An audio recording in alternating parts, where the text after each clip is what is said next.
Hey witches, this is Dawn. Hope you're doing well and staying cool. Weather's been doing much better here. Much better. So the humidity is lower and the temperature is lower. Yay! And look, I'm in a t-shirt. So yeah, it's comfortable. Anyway, I wanted to talk to you about something. I've been thinking about covens. And from what I've read, I found some interesting things about a coven, and I'm not sure if here in the modern era, whatever that means, today covens are seen the same as they were years ago, and I think a lot of it has to do with society and how religion kind of frowns on witchcraft, and there were laws against witchcraft and the whole Inquisition and yada yada. So I think you understand where I'm coming from. But I wanted to talk about covens and find out if there's a way we could use a coven to do more than just, celebrate the Sabbats together, or, study group kind of thing, or just chit chat, have tea and talk about witchy stuff. And where I'm getting at is something called group mind. And this is along the lines of spell work. So I know that a lot of people, witches, will get together and cast spells together, but do any of us really understand how group mind works and how to tap into the spirit world together as a group? And I'm not sure that a lot of us really understand how to do that, or what the protocol is, and the ins and outs of it. So anyway, I'm going to bring this idea to you of group mind, and it's going to be based on this book, The Intention Experiment by Lynn McTaggart. This is one of my favorite books because there are real scientists using the scientific method to prove that things like prayer and intention actually work.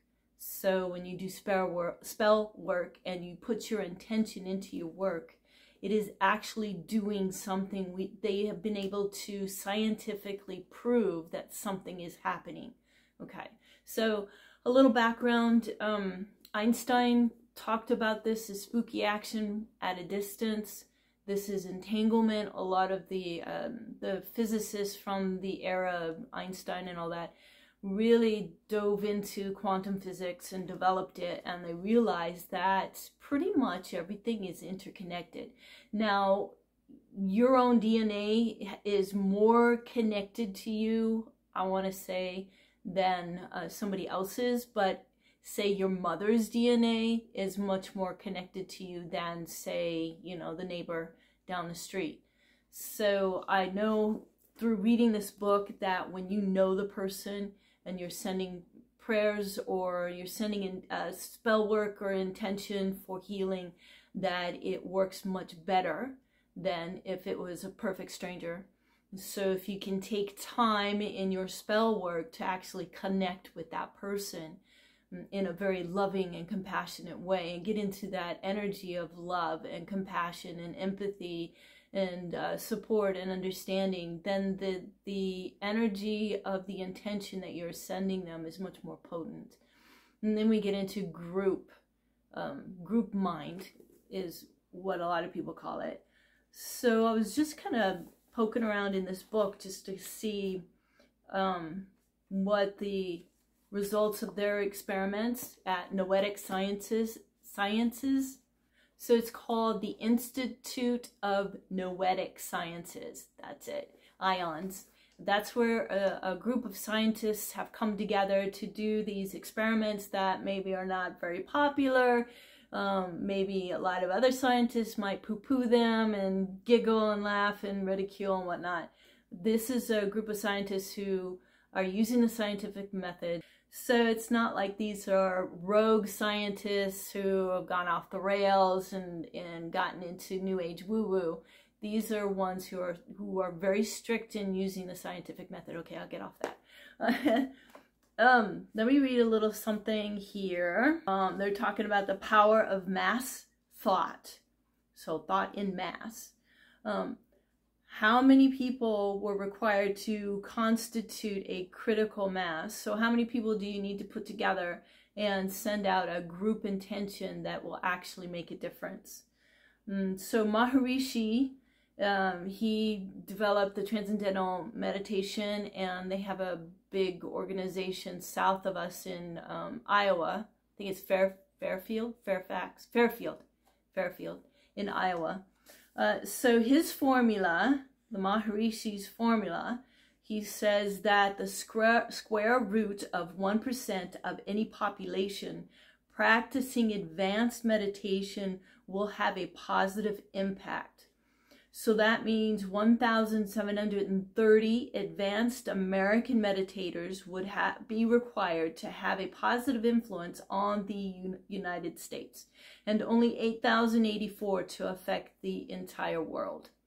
So it doesn't mean that all of us have to be advanced meditators. It just needs to be a certain number of advanced meditators. And so if you're not advanced, your group is not advanced, then you would need more people. That's the understanding or the thinking. So just in case you want to follow along, this is page 233. And it says, this presented us with even more intriguing possibilities. A group of 500 people scattered around the globe produced the same effect as a group of the same size, sitting together but located halfway around the world. According to this data, there was no threshold. Even a tiny group of 100 in a room in upstate New York had been able to profoundly affect a batch of seeds 3,000 miles away. It's sounding like, you know, if you get a group of people together, you could actually make a profound effect on your neighborhood or a hospital or an individual or a family. I do want to say this is not in this book, but should be. There has been studies on brainwave entrainment. And so what I've read is that if you're in a group of meditators and you're all trying to meditate together, the person who is more advanced, everybody tends to entrain to the level of the advanced meditator in the room. So that is nice to know. If that is really true, you get somebody who's advanced and then you get a bunch of, you know, people who meditate, but they're not on that same level. Is it possible to get everybody on the same level? Okay, is it possible to have just one advanced meditator in a room and then everybody entrain to that same level? I'm not sure.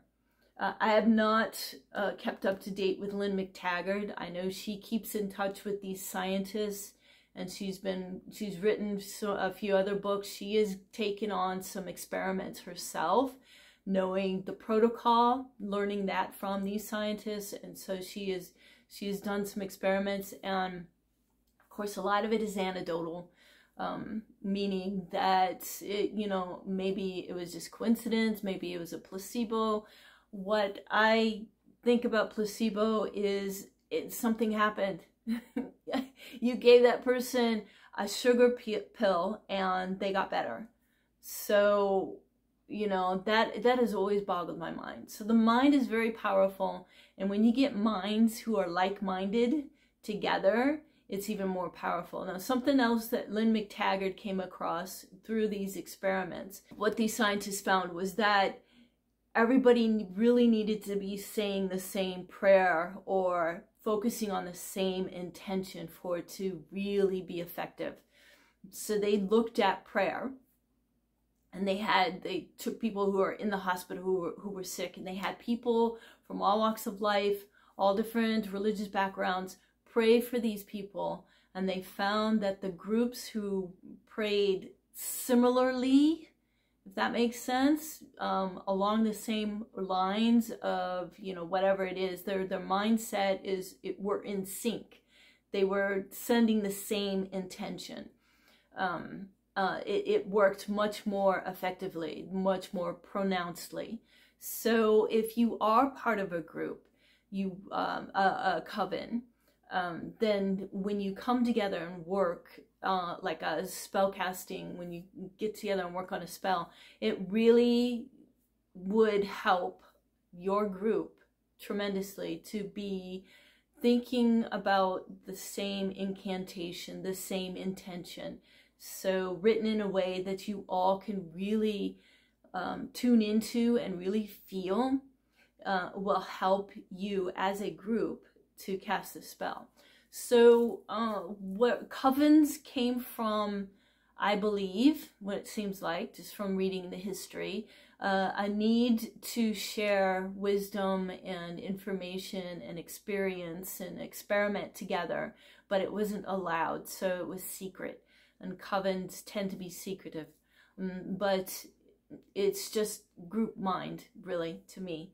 And I feel that a coven, or any group of people who come together and spend a lot of time together, and if they are truly committed to each other, meaning, you know, we're going to meet every Wednesday and you all get together every Wednesday, then, you know, you've got a very powerful connection with each other and you take care of each other. It's like what church is supposed to be.